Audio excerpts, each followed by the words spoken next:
Hello, I'm Hugo Gaglioni. I'm the CTO for the Professional Solutions Group of America.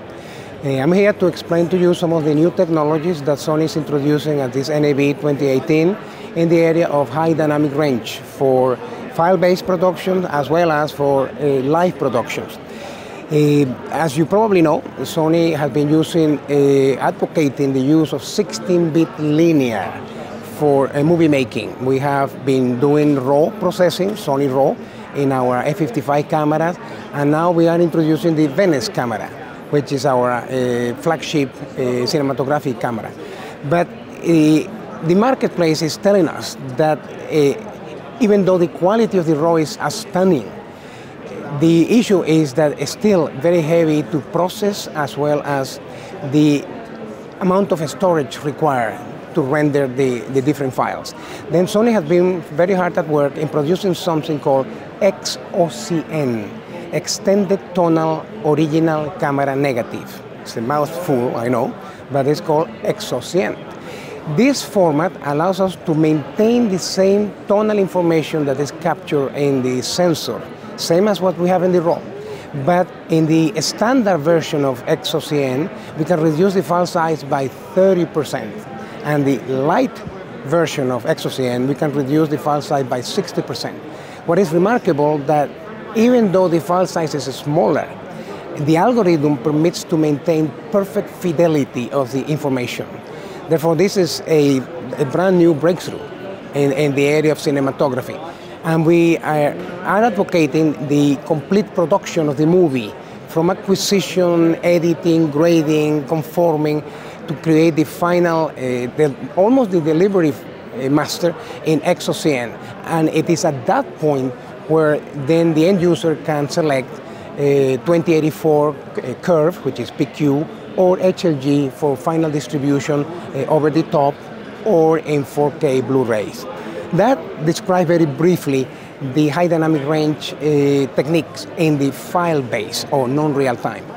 The other technique that we continue to evolve at this NAB is SR Live, Scene Refer Live, which is the technique to create productions in live applications, where we don't have time to do color grading in the post house. It has to be done in real time. Then our professional cameras, the 4300, the 4800 high frame rate, all of the live high-end 4K studio camera. The BPU, the baseband processing unit, has the capability to produce simultaneously HD, 4K, 709 color space, 2020 color space, SDR and HDR, all from the same unit at the same time. Then what we are teaching the camera shaders and the operators in the trucks, in the production trucks, is you establish an HDR and SDR level of production so that the HDR looks perfect and your SDR is also perfect within the limitations of 100 nits, which is what SDR is defined. Then at that point, when we have the HDR perfect and the SDR correct, we lock it up, we lock that value, and the camera shader only focus on shading the SDR. And the SDR has to look very good because this is how you're getting paid. SDR is the final product of the truck. But the HDR will follow all of the actions of the camera shader when you close or you open the iris of the camera. At the output of the truck, the final production, once again, the production is done either in 1080p or 4K progressive and 2020 color space. That master curve in production can be S-Log3 or HLG, hybrid log gamma. Since we cannot transmit S-Log3 to my house, to the consumer space, we have a conversion box. It's the HDR-C 4000. That is a universal HDR converter that converts S-Log3 to anything. It can do HD to 4K, 4K to HD, S-Log3 to HLG, to any delivery format that eventually is going to end up in your house. The main message: mastering format for live production, HLG or S-Log3, distribution formats, PQ or HLG.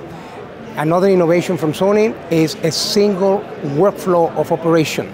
You don't need to have SDR and HDR separate processes. It's one single process, one single individual, one single crew producing two different products out of the same operation. We have information in our website, pro.sony.com. Thank you.